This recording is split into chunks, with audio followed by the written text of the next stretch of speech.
So hi guys, good afternoon. So for today's lesson, we're going to discuss all about the housekeeping department. Okay? Okay, the staff organization of housekeeping department in any in any hotel depends on the size of the hotel, the extent of service that have been outsourced, of which public areas that has to be maintained.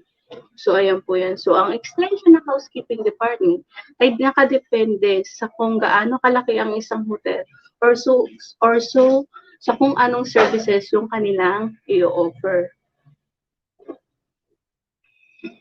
Next is the roles of key personnel in the housekeeping department.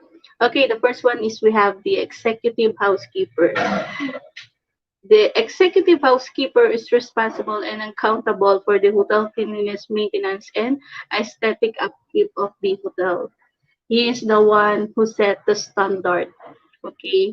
Kung ano yung standard na sinet ni executive housekeeper, yun po yung mga susundin ng mga subordinates niya. Okay? Siya yung the one na nagsiset ng standard at nagmamandate doon sa mas mga mabababang position sa kanya.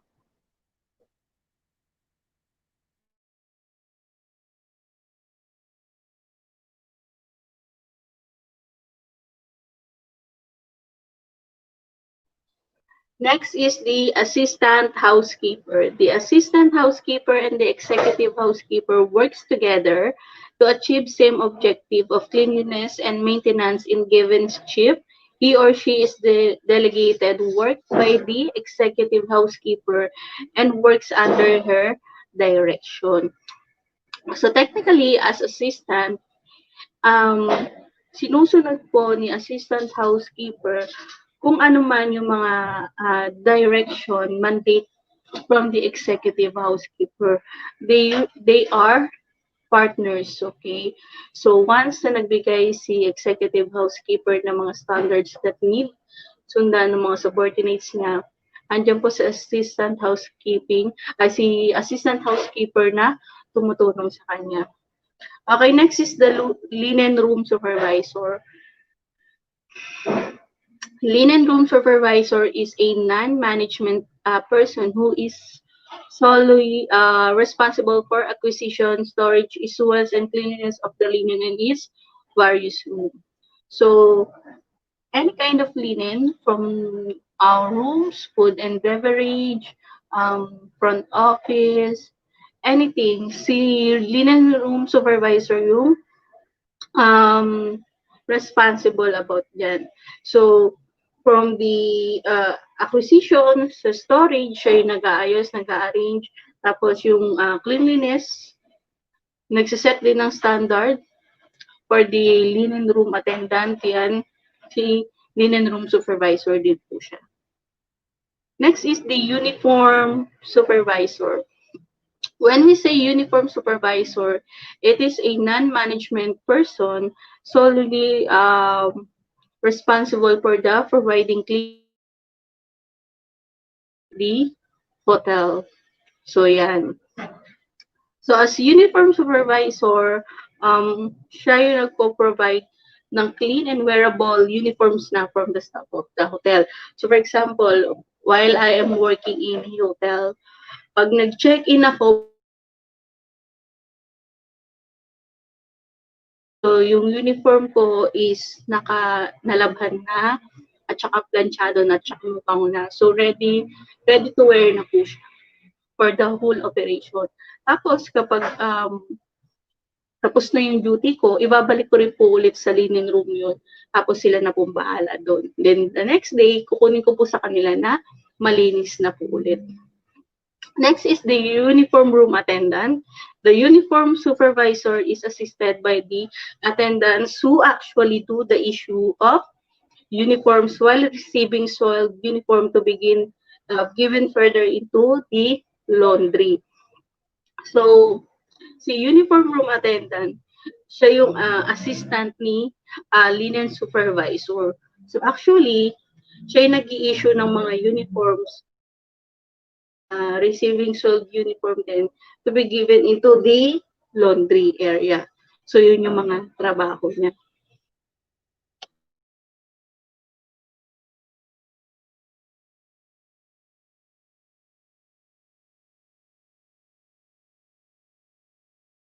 Okay. So, yung mga soiled uniform na sinasabi, ito na po yung mga gamit na pinagamitan na po ng mga staff or ng mga employee inside the hotel. Tapos, siya rin nag-i-issue at nagre-receive nung yun, yung mga uniform na binabalik at nilalabas na uniform. Siya po yung assistant ni uniform supervisor. When we say helper naman po, they are found both in uniform and linen room and do the physical work such as counting, bundling, and transporting of uniform and linen. So kapag sinabi natin counting and bundling, kinakount nila, okay, binibilang nila, tapos pinagsasama-sama nila. Okay, halimbawa, magkakatulad. Halimbawa, isa sa consider natin na linen is yung table napkin. So, yan, ibabundle niya yan. Tapos, ang gagawin niya, he is the one also na magdi-distribute, depende po sa department ng hotel na may pangangailangan ng linen. Okay, linen room attendant assist the supervisor by actually issuing linen and maintaining the required documents. So, si linen room attendants, siya yung may hawak ng pinaka-record. For example, how many linen yung na-release dito sa department na to, ilang pieces, halimbawa ng table napkin, ilang pieces, halimbawa ng pillowcases, ilang pieces ng bedsheet, ganyan. So, siya yung may hawak ng records or no mga required document. Next is the floor supervisor.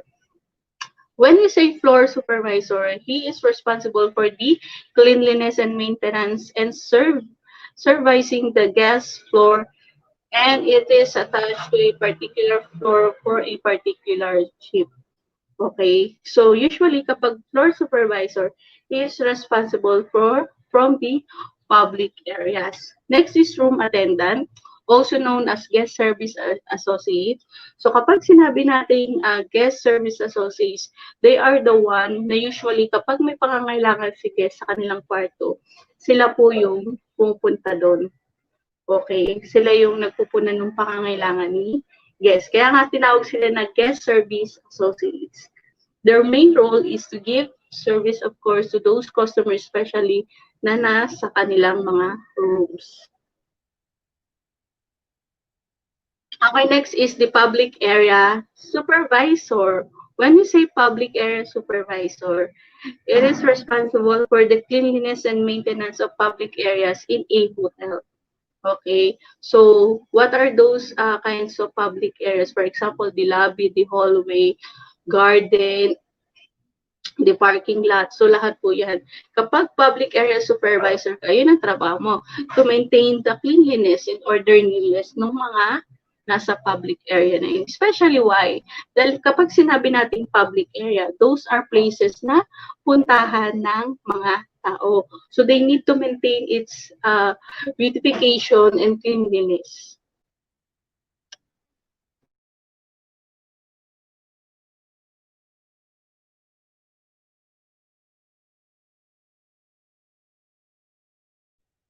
Next is the housemen. They are generally employed where heavy and physical cleaning required.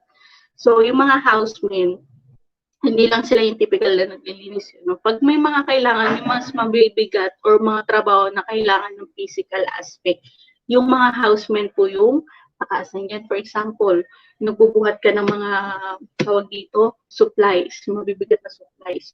So, sila housemen yung tumutulong sa housekeeping department. Next is the desk control supervisor. When we say desk control supervisor, it is the hub of all information dissemination. So, ibig sabihin, lahat-lahat ng information from the entire hotel, sila yung nagbibigay. And only right information lang po ang kanilang ibinibigay. Okay? Yun po siya. Next is the night supervisor. Handle any aspect of housekeeping at night, including the desk control operation. So, since si night supervisor, technically, night siya naka-duty. Night yung shifting niya.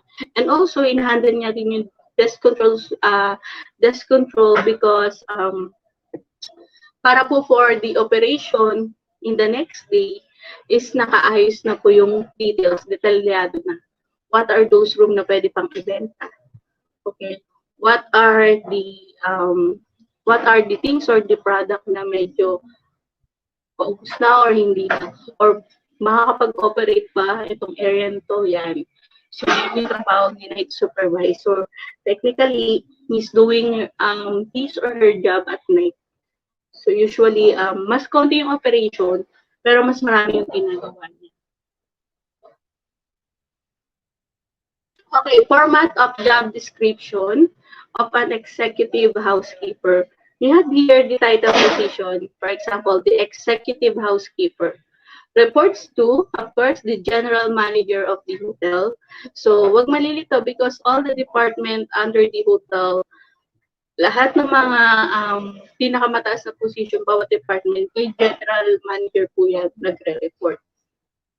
Next is the executive housekeeper supervises all housekeeping employees, including the food and beverage manager, front office manager, purchase manager, laundry manager, chief manager, personal manager, and the training manager. Why?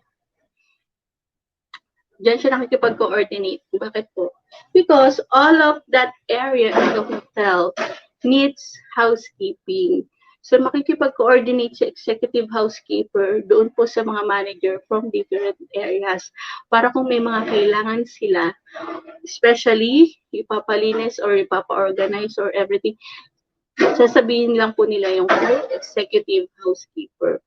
So, everything na about housekeeping, yun po yung sinusupervise ni executive housekeeper in coordination with the other areas of the hotel. Okay, attributes and quality of the housekeeping staff. We have here the ability to work hard for long hours. Okay, so the housekeeping involves cleaning of the hotel truly, which is general. Therefore, a person with willingness and stamina for physical work is required. Sinasabi nga dito na isa yung housekeeping department sa may pinaka matrabaho at mahirap na trabaho inside the hotel industry. So, importante na kayang-kaya mong magtrabaho or magtrabaho ng mabigat sa napakahabang oras. Okay, parang wala ka halos pahinga. Especially kung halimbawa sabay-sabay may mga checkouts or makeup rooms. Tapos may mga deliveries, tapos may mga gagawin pa kayo audit. So yan, importante na kaya mong magtrabaho sa mas mahaba na oras.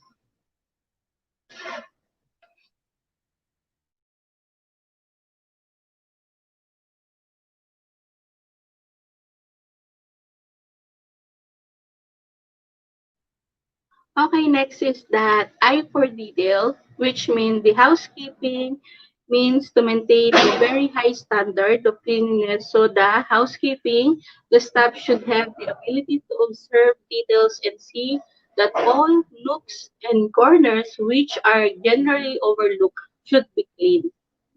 So eye for detail, sabihin, even doon sa pinakakasulok-sulukan, o kayong hindi pansinin ng tao, dapat malinis, dapat organized. Hindi yung puro front lang. For example, sa isang estante, dahil ito lang namang front yung visual nakikita, yung likod, hindi man malinis. In housekeeping department, the eye for detail is very important.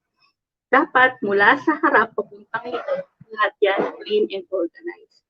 So, bawal po na kung alin lang yung naka-front, usually yun lang yung likod mo. Halimbawa, ang mindset mo is that hindi naman nakikita yung likod that's okay. No, that is part of your job. And since part ng job mo, all you need to do is to have an eye for a detail. Okay? Ano pa? For example, nakita nyo na sa bathroom, hindi sapat yung supply. Sabihin mo, isa lang naman yung check-in na guest. Tama na sa kanya yung isang toothpaste, isang toothbrush. Okay? Isang shampoo, ganyan. So, hindi po. As a protocol in housekeeping department, no matter what happened, kahit sino pa po yung inyong guest, kahit ilan sila, as long as may standard number ng mga kailangan na amenities doon sa may loob ng room, dapat kumpleto siya.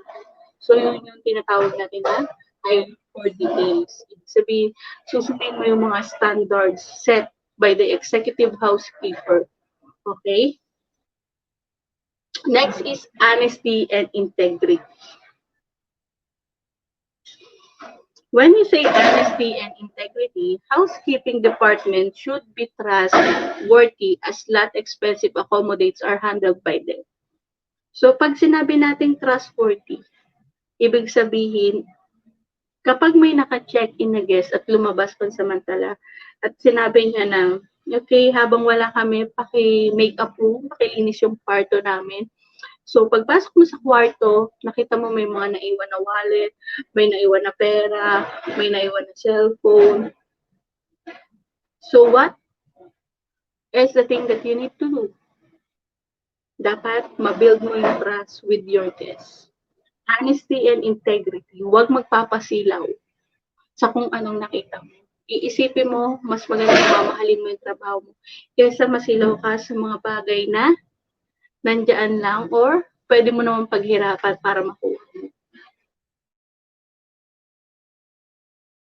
Especially as as part of the housekeeping department, you are the one na may pinaka-close contact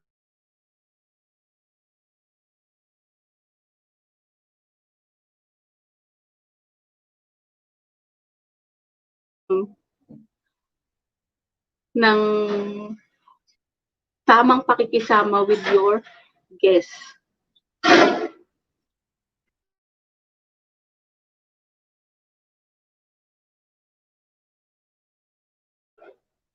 Okay, number 4 is the housekeeping should not have a flashy personality and should work quietly and sincerely as housekeeping involves monotonously work for a long periods of time. For example, nag-OJT pa lang si ma'am. Meron akong kasama doon na ako kasi nasa sa kitchen na ano siya tawag dito, parang pinagpahinga siya ng 1 week. So, sayang yun 1 week. Why? Because during the makeup po, syempre OJT siya, kasama siya yung mga talagang housekeeper na dun sa hotel. So, during makeup room, ang dami niyang sinabi. Sabi niya, ano pa to? Ang kalat naman. Ano pa to? Sakto si guest nandoon. Tapos dumating din si supervisor. Narinig yung mga sinasabi niya. So, ang tendency, it will reflect directly to the image of the hotel na that the workers is not sincere with their works. Ang daming reklamo. Okay, hindi naman pala gusto yung ginagawa. So, hindi lang siya yung mismo napahiya, kundi yung hotel itself yung napahiya. That's why yun yung naging problem. So, by not having a flashy personality, ito po yung example na pwede kang makakagtrabaho or maibigay mo ng maganda yung trabaho mo with the company. Because sincere ka sa trabaho mo, wala kang mga flashy personality. Hindi ka reklamador. Okay? Next is he or she should have a sense of dignity of labor and take pride in doing cleaning jobs thoroughly. Pag sinabi nating sense of dignity of labor, mahal mo yung trabaho mo at hindi mo kinakaya yung trabaho mo. Meron kang pride. Ibig sabihin, kahit pa simpleng paglilinis lang yung trabaho mo, pagmamalaki mo. Okay, hindi mo siya kinakaya. Sense of dignity of labor, di ba? And take pride in doing cleaning jobs thoroughly. Siyempre, bakit? Walang masama sa ginagawa mo. Walang masamang maging part ka ng housekeeping department because 70% of the hotel accommodation is from the room itself, and room itself is managed and cleaned by the housekeeping department. So, anong nakakahiya doon? Nothing. 'Di ba? So, yun yung napaka-importante na dapat i-mindset natin. Hindi porket kayo ay nasa housekeeping, kayo na yung pinakamababang department sa hotel. No. Ang housekeeping department, siya po ay may big role sa hotel. Kaya dapat maging proud and loud ka about your work.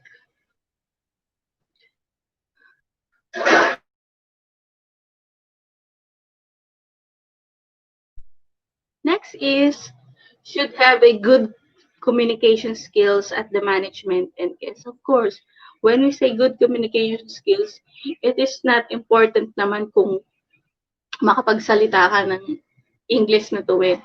As long as you know how to communicate well. Naiintindihan ka ni guest at naiintindihan mo yung gustong i-address ni guest na message. Yun yung importante. Okay? By having a good communication skills, may iwasan natin yung mga um, unwanted problems na pwedeng kaharapin natin. So, ibig sabihin, yung mga problems na hindi natin inaasahan, pwede natin ma-resolve through right communication skills.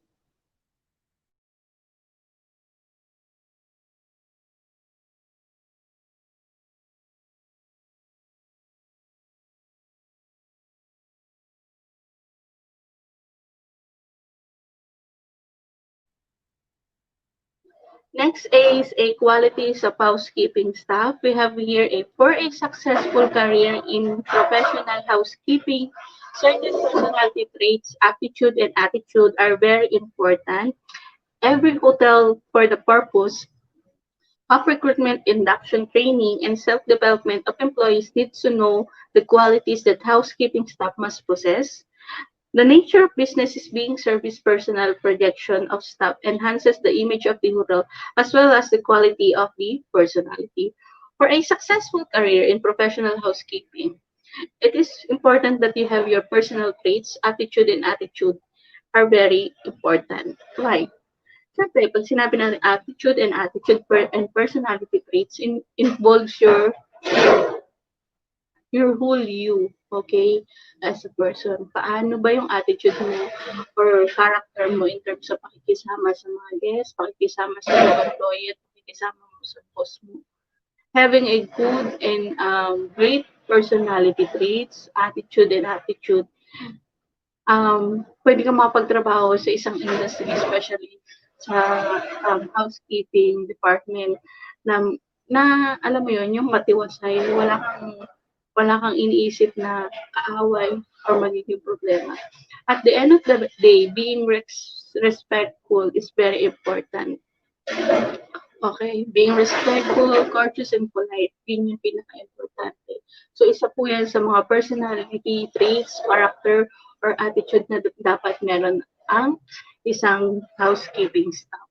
Okay, and always put yourself in the ground, of course, especially when talking to the guests. Okay, make sure na iintindihin mo at gagalangin mo si guest kung ano man yung sinasabi niya.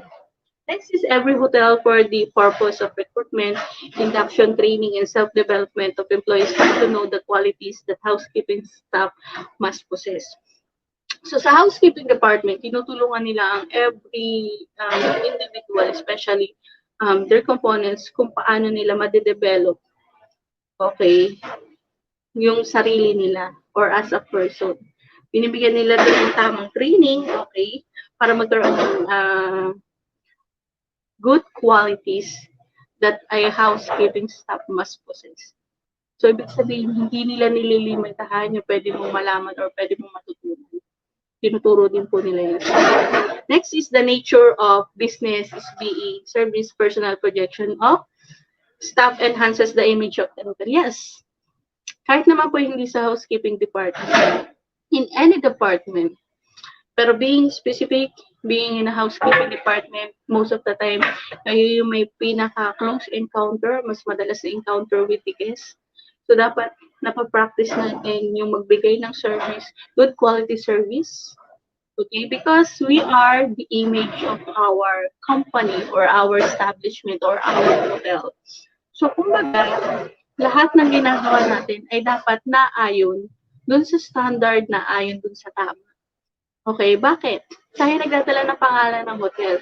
We are the model of the hotel, di ba? We are the projection of every service na binibigay nila sa mga guests. Next is grooming. Okay, sa grooming, most essential staff who would be normally uniformed and well-groomed. Siyempre, kapag sa grooming, kapag papasok ka sa trabaho, you need to dress well. Ayon sa protocol, ayon sa uniform mo yung susuotin mo. Alam nga naman, part ka ng housekeeping, tapos parang naka-casual wear. Wear your uniform, of course, kung ano yung uniform na naka-assign sa'yo. Next is, being well-groomed. Ibig sabihin, yung hair mo naka-tie up ng maayos. Okay?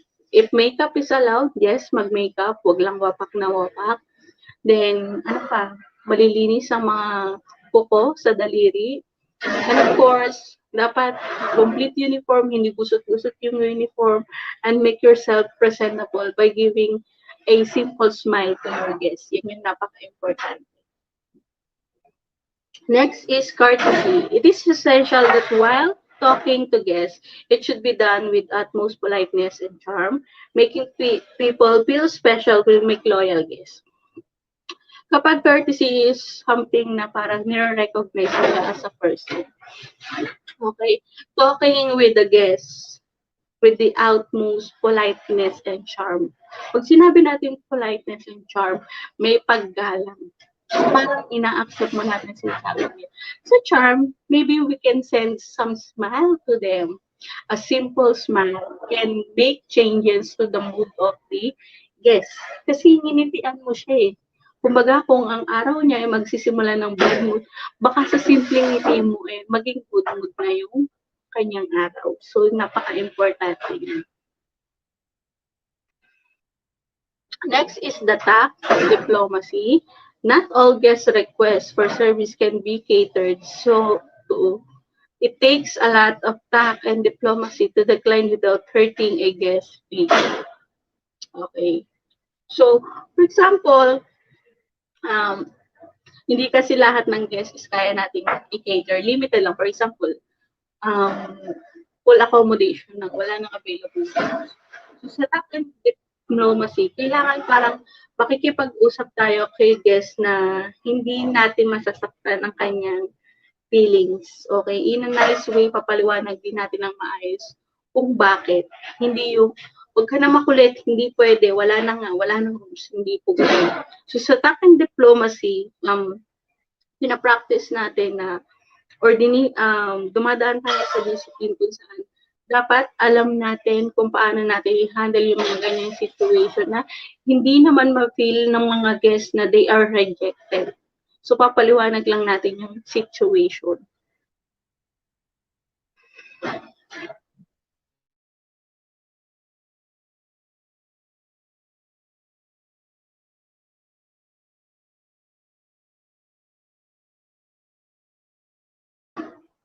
Next, we have the physical fitness. Housekeeping requires a lot of manual housekeeping member when on duty is on his or her feet at almost continuously. So, importante that you are physically fit. Sinasabi nga dito na mga trabaho sa housekeeping department ay hindi ganoon kadali. So, you need to train yourself to work in a area wherein there's a lot of responsibility. Okay? Okay, next is the team spirit. Okay? When we say team spirit, housekeeping staff needs to work in harmony to achieve efficiency at work. For example, they should be aware of the importance of their job in the portability of the hotel and guest satisfaction. They should be ready to strive and cooperate with the others. So, team spirit. Kapag sinabi natin yung team spirit, basically, dapat meron tayong unity. So, kapag may unity, ano yung magiging epekto nito? Magkakaroon tayo ng flawless work. Ibig sabihin, bihira ang aberya. Okay? So, The housekeeping staff need to work in harmony to achieve efficiency work. Yes, go with the flow. Okay? Sundin kung ano yung protocol, kung ano yung standard. Pangalawa, we should be aware of the importance of the job profitability. So, importante na alam mo bilang isa kang part ng housekeeping department, ikaw ay may malaking role para makabenta ng mga kwarto for accommodation. Because that is 70% of the hotel itself. Profit is from the rooms. So, yan, napaka-importante. And of course, the guest satisfaction. More than the profit, importante na meron ka ring guest satisfaction. Okay? Bakit? By striving hard, by doing everything, okay, in order, then syempre, to cooperate with one another. So, important sa team spirit talaga is the unity and good communication. So, yun yung napaka-importante. Next is personal hygiene. So, let's proceed to personal hygiene. Personal hygiene refers the individual's employee own standard of hygiene. So, kapag, di ba kahit ikaw sa bahay, parang hindi mabubuo yung isang araw mo kung hindi ka nakaligo. So, yung consider natin yun as personal hygiene. Kasi hindi po yung araw mo pag hindi ka naligo, feeling mo, lagkit-lagkit mo, ang dumi-dumi mo. So, every employee in the hospitality service must be aware of maintaining his or her personal hygiene in their work area and in food handling. Yes, especially kahit ikaw ay nasa housekeeping department, kahit puro kalimitan cleaning ang ginagawa mo, hindi yun dahilan para maging mukhang marumi ka rin while doing the service. Hindi ko yun. Okay? So, you need to maintain your look na clean and neat. Okay? Ganun yung kailangan. Next is our image of an establishment often begins with an assessment of its cleanliness. So, importante yan, guys. For example, kahit pa nagpunas-punas ka niya ng mga alikabok, huwag mo naman nahayaan na mag-maintain yung alikabok na nasa daliri or kamay mo. Huwag mong hahayaan na naguhulas na yung makeup mo kasi pawis na pawis ka. Huwag mong hahayaan na may mga unwanted odor ka na pwedeng maamoy ni guest mo. So yun, napakahirap nung. So importante na alam mo yung personal hygiene. Okay. The following guidelines will apply to all hospitality employees. Personal cleanliness includes looking after the following areas. We have first the skin. Bath daily. Our skin is constant reminder of how well we look after ourselves. Skin carries bacteria that can rapidly transfer to others. So, importante na, halimbawa, a simple washing of your hands. Kung kita yung skin nyo dito, yung dito sa braso, dapat hanggang dito. Why? Because those exposed skin can carry bacteria na pwede nating i-transfer into another things or even sa ating mga guests. Kapag nakikipag-usap tayo or nakikipag-communicate, halimbawa, nasagi natin sila, then we are dirty. So, pwede na tayong makapag-transfer ng bacteria sa kanila. Pwede na sila maging carrier ng bacteria. Next is the hair. Shampoo hair regularly. Clean hair is also a sign of good health. Long hair must be tied up to keep it off our face and prevent us from wanting to plot it, which is very unhygienic. So, for example, if you are working in a housekeeping, dapat ang hair mo nakatak na ganyan. Walang mga nakalabas na ganyan. Kaya dapat nakaganyan lang siya. So, yan. Basically, dapat nakaganito talaga siya. So, kapag nakaganito siya, some of the housekeeping department nakatali na meron pang hairnet para wala talaga at may tignan. Okay? Or some of the housekeeping, they use tawag dito, gel, parang ganun, para ma-flatten, tas walang mga lumalabas-labas na mga baby hair. Ganun yung ginagawa. So, importante yun, ha? It is also a way of following a guidelines. Next is our hands, of course. Our hands come into contact with food, clothing, people, utensil, and other items more than any other parts of our body and are the most likely way to transfer bacteria. Ang hands lahat na hawakan. Okay, so technically, sa standard way, even working in a restaurant, once na naghawak ka dyan, bago ka pumunta sa kabilang gagawin mo, wash your hand. Ikaw, naghiwa ka. Wash your hand kung kailangan mo magawak ng plates. To avoid contamination. Paano kung naghihiwa ka, yung hinawakan mo naman palang knife is hindi masyadong nalinis. May mga bacteria and viruses na kumapit. So, ang tendency, kung hindi ka maghugas ng kamay at tumawak ka sa plates, malilipat po yung mga bacteria dun sa plates. At sino gagamit ng plates? Dikes. Diba? So, for that, pwede silang magkaroon ng contamination. So, very unhygienic yun. Kaya ugaliin natin guys, kahit ano yung hawakan natin, bago tayo humawak ng iba, ugaliin maghugas muna ng kamay. It's a protocol. Okay? Next is, to ensure a high level of hands hygiene, hands should be washed using soap and warm water after. Kung tuwing kailan daw tayo dapat maghugas ng kamay. Okay, we have here using the toilet, using a handkerchief, touching any part of our body, smoking, coughing or sneezing, handling raw foods, handling garbage, and eating. So, importante, using the toilet. Ay kung ikaw, gumagamit ka ng toilet, tumahawak-hawak ka pa sa toilet. So, pagkatapos mo humawak sa toilet, kakain ka. At those bacteria na kumapit sa toilet, kumain ka na, kamay pa. E di, ito sa'yo. Hindi tayo pare-pareho ng stamina. Pwede kang makontaminate agad kung hindi malakas yung resistensya mo. And of course, it is very unhygienic. So especially lalo na sa mga staff, if you're going to use a toilet, lalo na kung kayo ay nasa oras pa ng pagtatrabaho, always manage to wash your hair kasi napaka-importante niya. Next is using a handkerchief. Handkerchief is tela. So usually, kapitan din po siya ng mga bacteria. So while using handkerchief, punas ka ng punas, make sure na naghuhugas ka din. Kasi, halimbawa, nagpunas ka, binaliktad mo lang, punas ka ulit, nandun ulit bacteria, binaliktad mo lang.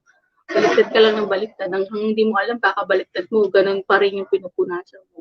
So, ang tendency, imbis maalis yung bacteria, mas dumadami at mas naiipon pa sila.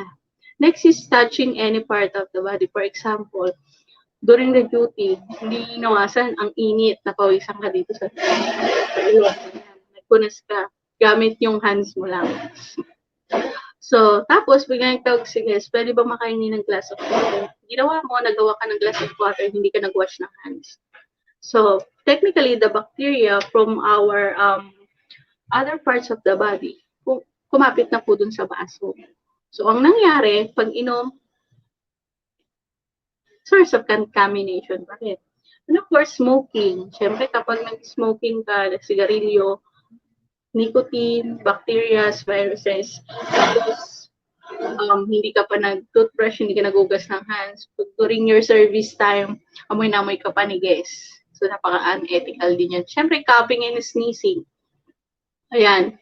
Lalo na ngayon, pandemic.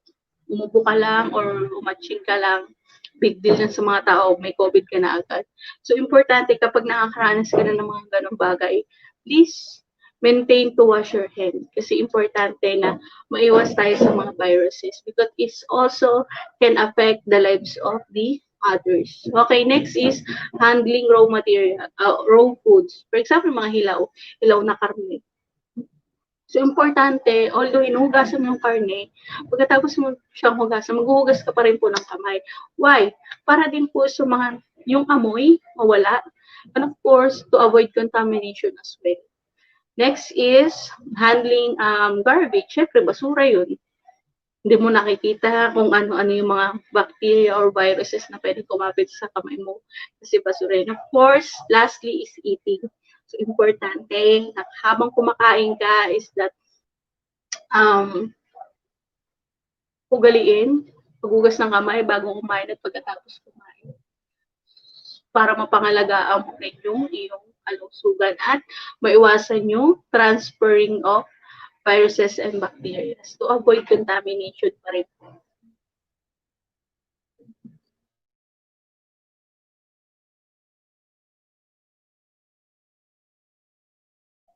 Next is nails. So sa nails, yan, dirt build up under the nails and apart from being unhygienic, it is also unsightly. Nail polish is not permitted in most establishments. So sa nails, especially if you're working to hospitality or tourism industry, um, kailangan lagi siyang maikli, yung mga kuko, laging malinis. Hindi yung parang magtatanim ka na ng palay kasi meron kang lupain sa yung kuko, hindi po. And most importantly is that bawal po yung mga nail polishes. Why? Because sa nail polish, halimbawa, may malaglag lang yan na konting tipa sa pagkain, it will also cause contamination.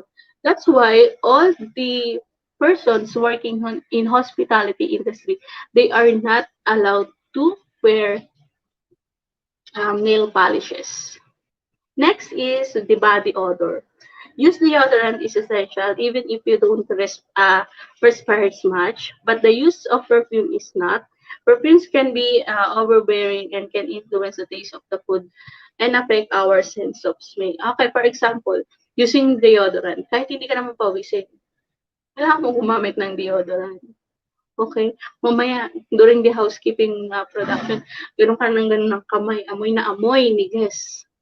Okay, hindi ko naman sinasabi lahat. Pero syempre, as protocol, kahit alam mong wala ka or meron ka, kailangan maglalagay ka. It is also for protection. Diba? Napaka-importante po nun. Using deodorant is essential, but using perfume is technically not. Why? Sabi nga dito, yes, halimbawa minsan, kusina mo katapat CR. Diba nagluluto ka? Pag titikma mo, lumabas na yung bagong ligo, yung amoy ng sabon, parang nalalasahan mo dun sa kinakain mo. So, ganun din po yung perfume. And most of the time, sila guys, may mga allergy rin sila dun sa mga perfumes. So, that's why, ang tendency, kapag naamoy ka niya, pwede silang mag-sneeze.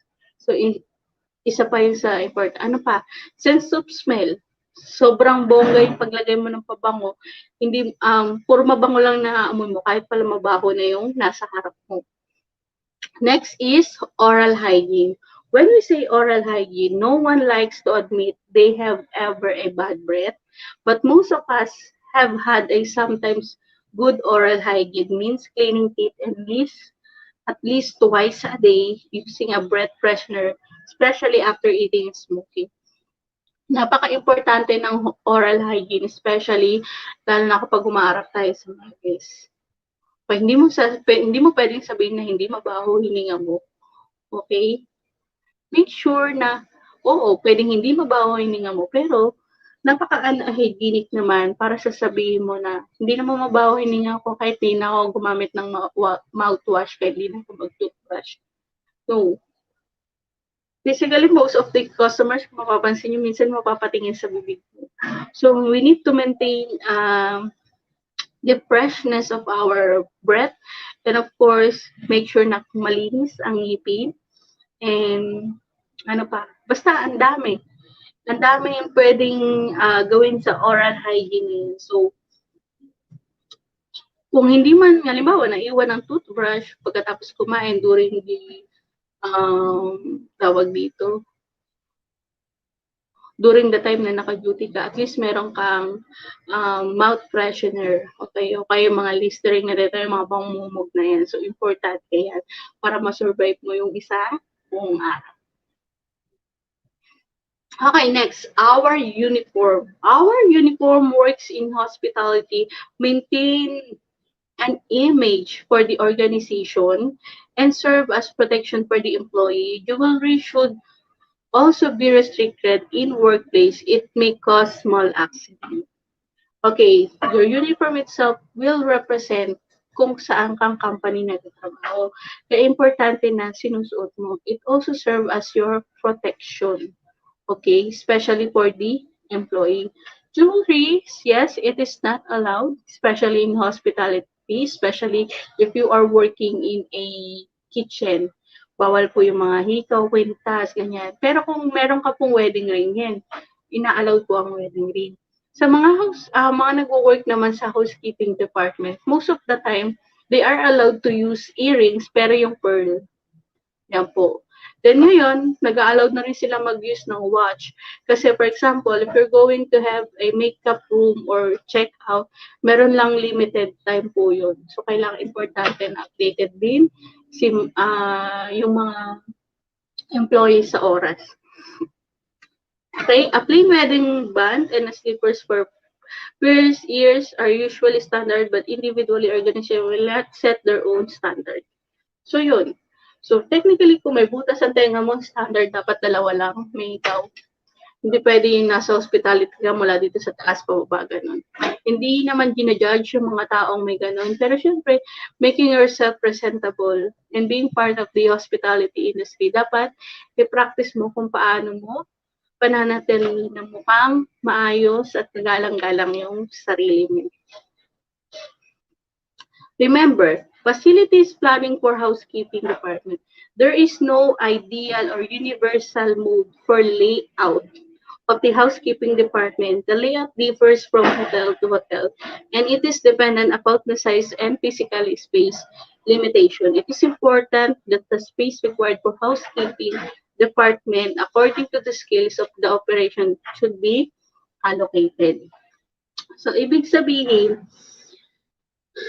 there is no ideal or universal mode for layouts of the housekeeping department. Nakadepende po pa rin ito sa size.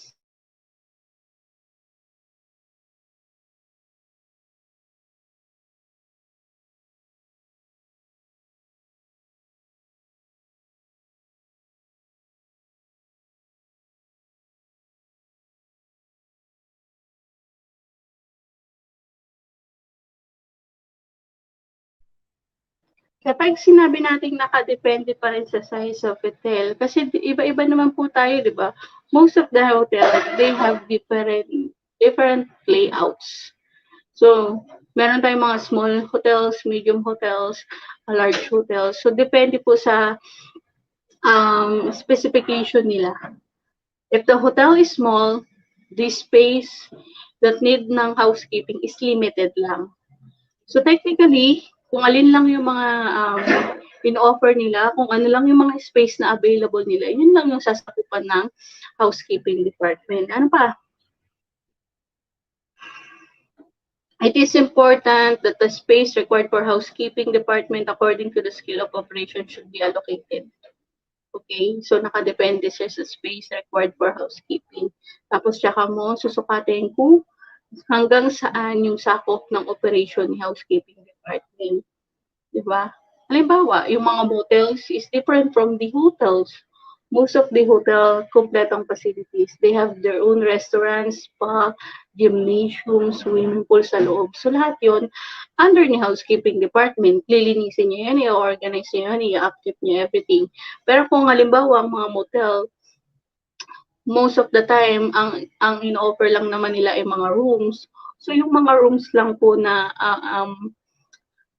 yung kumbaga yung scale of operation nila is hanggang dun lang sa rooms, lobby, sa hallway. So ganun lang. So nakadepende pa rin po talaga yon sa pagpaplano ng facilities for housekeeping department. Nakadepende pa rin po yon sa layout and sa scales of operation, okay, na meron sila. So, by that is the end of our lesson 2. So, hopefully, may natutunan naman. So, thank you guys and God bless.